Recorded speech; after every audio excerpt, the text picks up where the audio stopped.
Hello everyone, welcome সবাইকে Indrani cookings and ব্লগে।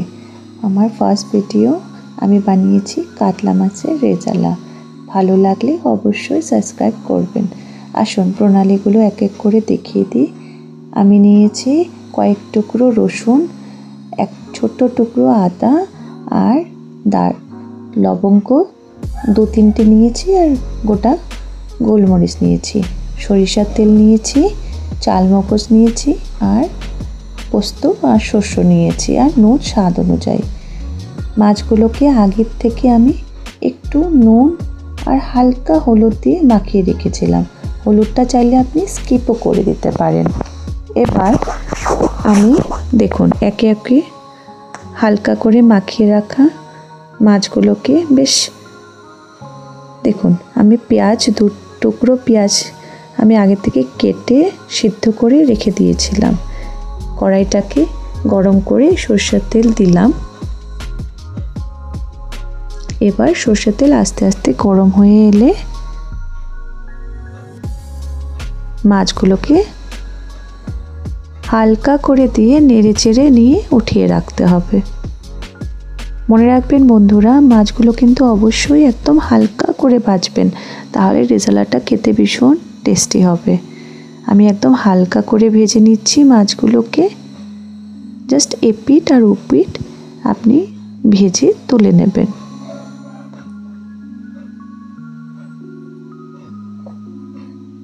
ভালো লাগলে অবশ্যই লাইক অ্যান্ড সাবস্ক্রাইব করে দেবেন। মাছগুলো আমার ভেজে দেখুন, আমি দই নিয়েছি, পেঁয়াজটাকে বেটে নিয়েছি, শস্য পোস্তকে বেটে নিয়েছি, চালমগজ বেটে নিয়েছি, নুন আর সরিষার তেল আমার সম্পূর্ণ রেডি। আমি একটু ক্রিম ব্যবহার করেছি, ক্রিম নিয়েছি। চাইলে বাজার থেকে আপনি যে কোনো কোম্পানির ক্রিম নিতে পারেন। দইটাকে ভালো করে ফেটিয়ে নিলাম যাতে কোনো লাম্পস না আসে। ভালো করে ফেটিয়ে নেবেন। তেলটা আমি আমার পরিমাণ মতন নিয়েছি, আপনারা আপনাদের পরিমাণ মতন তেল নেবেন। শুকনো লঙ্কা দিলাম। এবার লং আর গোটা গোলমরিচ আমি কয়েক টুকরোই নিয়েছি, আমি ছেড়ে দিলাম। এটা একটু ফুটে আসলেই এবার আপনি পেস্ট করা পেঁয়াজ বাটাটা আস্তে করে আমি ছেড়ে দিলাম। পেঁয়াজ ভাজাটা আস্তে আস্তে করে ছেড়ে এই সময় আমি গ্যাসের স্টিমটি লো হিটে রেখেছি। আস্তে আস্তে করে আমি কষিয়ে নেব। গ্যাসের আঁচটা আমি একটু বাড়িয়ে নিলাম। এবার ভালো করে নেড়ে চেড়ে কষিয়ে নেবেন। আমি ভালো করে নেড়ে চেড়ে কষিয়ে নিচ্ছি।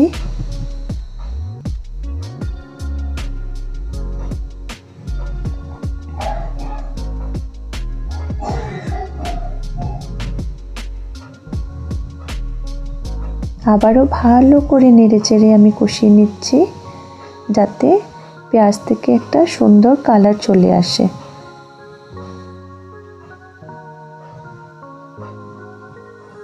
আবারও দেখুন পেঁয়াজটা আস্তে আস্তে একটা কালার চলে আসছে, সুন্দর করে কষানো হচ্ছে।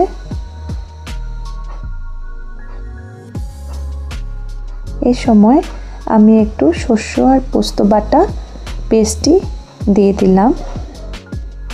আবারও আমি ভালো করে কষাবো।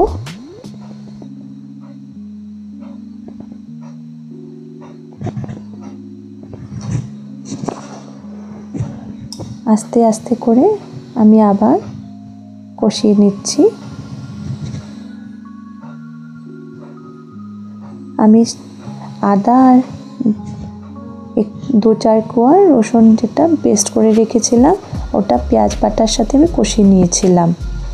এখন দইটা যখনই আপনি দেবেন, মনে রাখবেন বন্ধুরা, গ্যাসের স্টিমটি অবশ্যই লো হিটে রাখবেন আর আস্তে আস্তে করে ভালো করে কষিয়ে নেবেন যাতে ফেটে না আসে।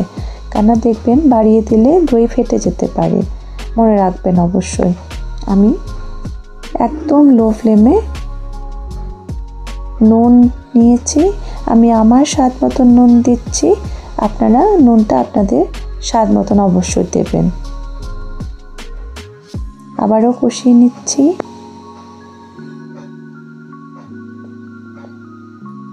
আমি গ্যাসের স্টিমটি মাঝারি রেখেছি। এবার আমি চালমগজ বাটাটা দিচ্ছি। চালমগজ বাটা দিয়ে একইভাবে আমি আস্তে আস্তে করে কষিয়ে নেব।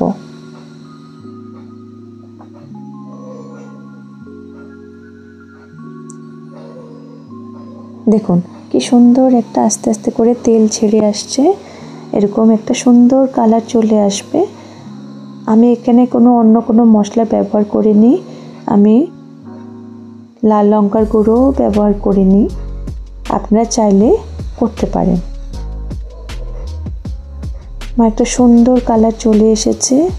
আমার আরও দেখুন কষাতে কষাতে আরও তেল ছেড়ে আসবে। যত পর্যন্ত না বন্ধুরা তেল ছেড়ে আসে কষাতেই থাকবেন।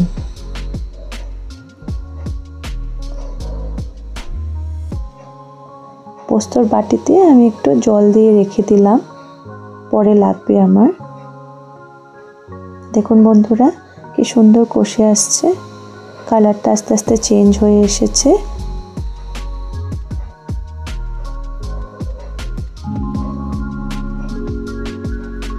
আবারও একটু কষিয়ে নিচ্ছি যত পর্যন্ত না আমার পুরো দেখুন এবার আস্তে আস্তে আমার তেলটা মোটামুটি ছেড়ে এসে গেছে।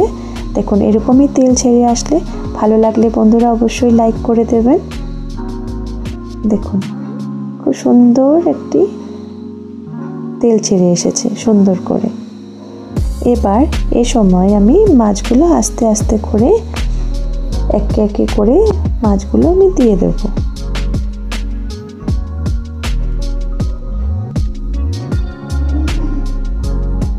এইভাবে করবেন বন্ধুরা, খুব টেস্টি হবে খেতে, খুব ভালো লাগবে।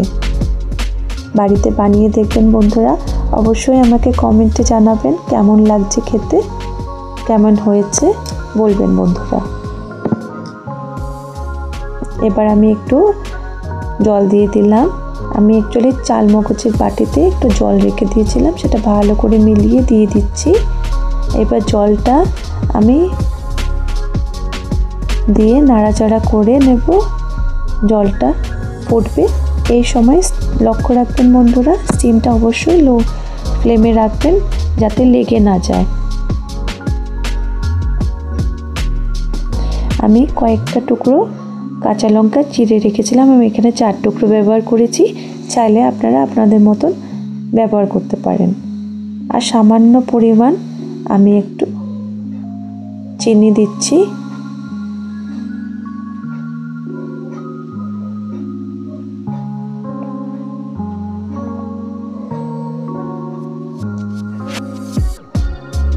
দেখুন বন্ধুরা একদম লো ফ্লেমে রেখে করছি, আপনারাও এভাবেই লো ফ্লেমে করে রান্না করবেন। খেতে খুব টেস্টি হয়েছিল, ভীষণ ভালো হয়েছে খেতে।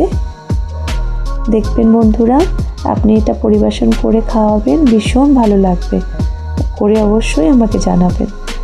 আমি একটু ক্রিম ব্যবহার করেছি, ক্রিম দিলে পরে জিনিসটা খুবই ক্রিমি টেক্সচার আসবে, খেতেও খুব টেস্টি লাগবে। আপনি চাইলে বাজার থেকে যে কোনো ক্রিম ব্যবহার করতে পারেন। দেখুন বন্ধুরা আমার কাতলা মাছের রেজালা রেডি। অবশ্যই ভালো লাগলে সাবস্ক্রাইব করবেন। থ্যাংক ইউ বন্ধু।